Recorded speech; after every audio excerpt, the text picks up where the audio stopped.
Bonjour, nous sommes en compagnie de Benjamin Adam. Bonjour. Est-ce que tu peux nous pitcher un peu la BD en fait, de quoi ça parle, de quoi il est sujet? Alors Soon, c'est un récit d'anticipation. Ça se passe plutôt en 2151, un peu avant, mais pas trop après. Le livre s'articule selon deux grands récits. Il y a un récit qui est plutôt sur des pages blanches, qui est plutôt chronologique. Donc là, on suit, après la petite incursion de la première séquence, dès la seconde, on suit un jeune homme qui s'appelle Yuri, qui a une vingtaine d'années et dont la mère s'apprête à être capitaine de la première mission spatiale d'après la reconstruction du monde. Donc c'est pas vraiment formulé comme ça dans le bouquin, mais l'idée c'est qu'il y a eu un effondrement assez global. Pas soudain, mais costaud, qui a fait qu'il ne reste plus qu'1 milliard d'humains sur Terre au lieu des 7 milliards et quelques d'aujourd'hui. Et j'ai pas vérifié les chiffres, si ça se trouve, il y en a déjà beaucoup plus. Tout l'enjeu du bouquin, pour cette séquence en tout cas, va être ce qui se passe dans la tête de quelqu'un qui s'apprête à partir pour toujours, parce que cette mission à laquelle participe donc sa mère, Simone, c'est une mission d'exploration qui a des buts scientifiques, prospectifs, mais qui ne sont pas très précis. Mais il y a une chose dont on est sûr, c'est qu'ils ne reviendront pas. Donc elle s'est préparée à ça toute sa vie. On suppose qu'elle a choisi d'avoir un enfant malgré tout, mais donc elle l'a préparé lui aussi au moment où il faudrait qu'elle parte. Et lui, rien choisi du tout et se retrouve juste flanqué d'une mère qui va se barrer et le laisser se démerder tout seul. Et c'est là qu'on arrive à au deuxième grand récit, donc ce coup-ci qui est sur des pages noires, qui présente grosso modo comment cette mère a essayé d'expliquer et de faire comprendre à son fils pourquoi elle allait partir. Donc elle lui parle de l'histoire de la conquête spatiale, par ce prisme-là de comment le monde s'est effondré, comment il s'est reconstruit. Et petit à petit, les deux récits se complètent pour essayer de dresser un portrait le plus complet possible des questions qui sont posées, quoi. Là, c'est justement ce qui fait froid dans le dos quand on lit Soon, c'est que c'est précis, c'est très documenté. On a l'impression en fait de lire un bouquin d'histoire qui vient du futur. Et moi en tout cas je l'ai vécu comme ça, je sais pas toi Justine. Complètement. Et du coup, ce que je trouvais bien et intéressant, c'était cette frise chronologique qui nous amenait tous les détails de l'histoire et de la contextualisation de Yuri qui va perdre sa mère, comme tu disais à l'instant, et on est en train de lui expliquer, quoi. C'est les deux histoires imbriquées qui montrent et qui forment vraiment la bande dessinée. Et moi, c'est ce que j'ai trouvé le plus touchant aussi dans cette bande dessinée-là. Comment vous avez travaillé avec Thomas pour toute la partie documentation scientifique? Vous vous êtes basé sur des écrits qui existent déjà, en fait, des projections un petit peu plausibles, ou est-ce que c'est pure invention, ou un peu des deux? On a tous les deux lu, alors lui je sais pas s'il l'a lu en entier, mais des bouquins de Pablo Servigne notamment, qui avait écrit un essai, lui c'est un scientifique, je sais plus ce que c'est son métier d'origine, mais il avait écrit un livre qui s'appelle « Comment tout peut s'effondrer », avec Raphaël Stevens, je crois, qui est un genre de compilation des connaissances scientifiques d'aujourd'hui qui amène à penser que la civilisation telle qu'on la connaît a toutes les chances de ne pas continuer à exister. Parce que l'impact que nous avons sur la planète est trop important par rapport à ce qu'elle peut produire et que tous les systèmes étant reliés les uns aux autres, aussi bien économiques que de transport, que de logistique, tout est beaucoup plus complexe qu'avant, mais paradoxalement beaucoup plus fragile aussi, parce qu'un mini effondrement boursier peut provoquer par effet de domino des conséquences complètement tragiques à l'autre bout du monde. Et ça, c'est des choses qui sont connues depuis un certain temps, mais ce bouquin-là, souvent quand on parle avec des gens qui s'intéressent à la collapsologie, c'est un peu, pour les Français en tout cas, c'est la pierre angulaire des dernières années. Donc il y a ça. Thomas, il est plus prudent que moi par rapport à ça. Moi, ça fait partie des choses qui m'ont beaucoup marqué ces derniers temps.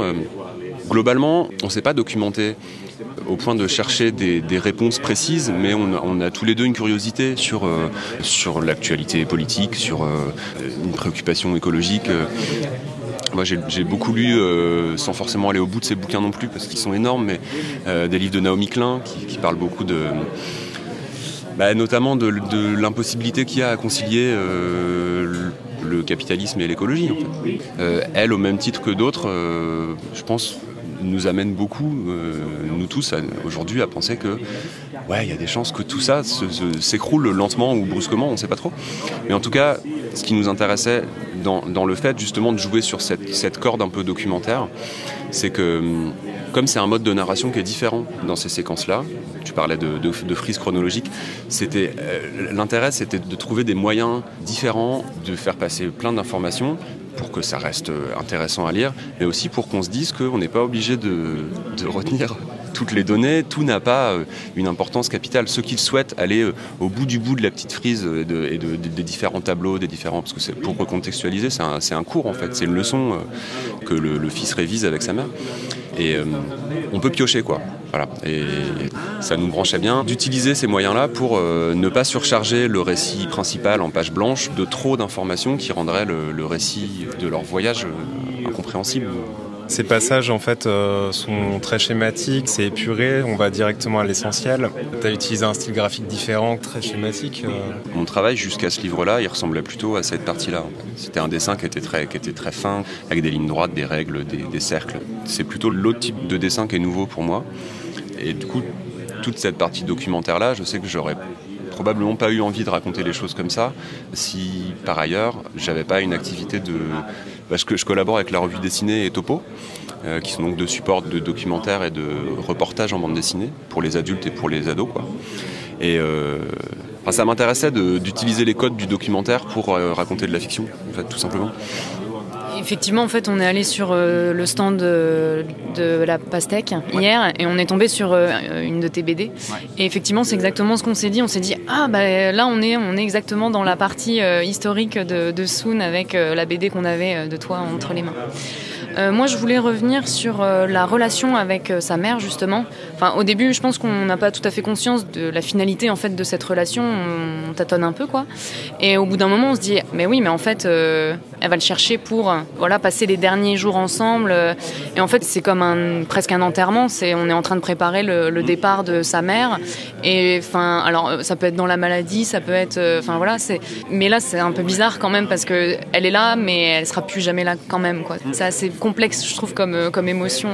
Et on le voit bien, Yuri est hyper perdu, quoi. Ce qui nous intéressait, parmi toutes les questions qui auraient pu se poser autour d'un récit comme ça, c'était que la conquête spatiale, elle a souvent, la conquête et l'exploration, il lui a souvent été reproché un truc un peu fondamental qui est pourquoi dépenser tant d'énergie à aller faire des choses loin plutôt que de s'occuper de ce qui se passe ici.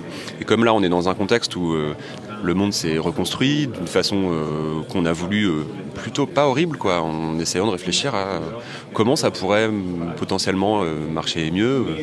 Ici encore, pour contextualiser, dans ce monde de 2151, il y a 88% des surfaces terrestres qui sont réputées inaccessibles à l'homme, théoriquement. Et donc toute l'humanité vivante est concentrée dans les 12% restants. Donc pour des gens, si on se met à leur place, on voit bien au fur et à mesure qu'on avance dans le livre que théoriquement personne ne va dans les zones restantes, les zones interdites, mais comme dans tout système, il y a toujours des gens qui adhèrent, des gens qui n'adhèrent pas, des gens qui se testent, d'autres qui tentent, qui font un pas de côté, quoi. Donc lui, concrètement, en laissant sa mère partir, il doit encore plus se démerder seul. Donc c'est un peu un passage à l'âge adulte, mais sacrément forcé, quoi. Moi, je voulais revenir sur justement la relation que tu as avec Thomas. Comment vous en êtes arrivé là ? C'était une idée que vous aviez de base depuis longtemps, que vous avez développée. On s'est dit, on fait des recherches et puis on commence à travailler dessus. Je voulais savoir comment ça s'était goupillé, en fait.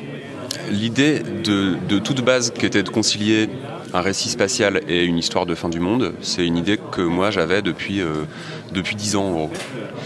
Cet été, il y a eu les 50 ans de la première mission lunaire réussie, d'Apollo 11. Et moi, j'ai commencé à me dire, quand même, l'exploration spatiale, quel truc fou, qu'est-ce que ça doit être génial de faire un projet qui parle de ça, à l'occasion des 40 ans d'Apollo 11. Donc c'est une date dont je me souviens bien. Après, c'était juste un bout d'idée. J'avais ces deux éléments-là que je me disais, il y a quelque chose de fort, mais en 7 ans, j'ai pas trouvé de façon de le développer. Probablement parce que c'était trop gros pour moi et que j'y arrivais pas. Et avec Thomas, on se connaît depuis quelques années. On avait on a fait une petite commande en fait pour une boîte d'architecture il y a 4 ans, qui faisait 10 pages et qui scénarisait, que je dessinais. Et puis ça s'est bien passé, on s'est dit à l'occasion, réfléchissons à un truc à faire ensemble. Et quelques mois plus tard, je lui ai parlé de ce truc-là en lui disant, moi je bute dessus, si ça t'intéresse, on se voit, on en parle, si ça te branche, en fait, on le fait à deux, quoi. Voilà. Et à partir de là, on s'est vu régulièrement, à peu près tous les mois, à Paris. Moi j'habite à Nantes, pour le coup. Et on se voyait toute la journée, on passait grosso modo la moitié de la journée à parler un peu de tout et de rien. Et petit à petit, c'est comme si le champ se rétrécissait pour se remettre sur ce qui concernait le projet, puis la séquence qu'il fallait qu'on développe. Et on écrivait en fin de journée un genre de petit chemin de fer de ce qu'on mettrait dans telle séquence, voire dans la suivante. Et puis c'était bon jusqu'à la fois d'après.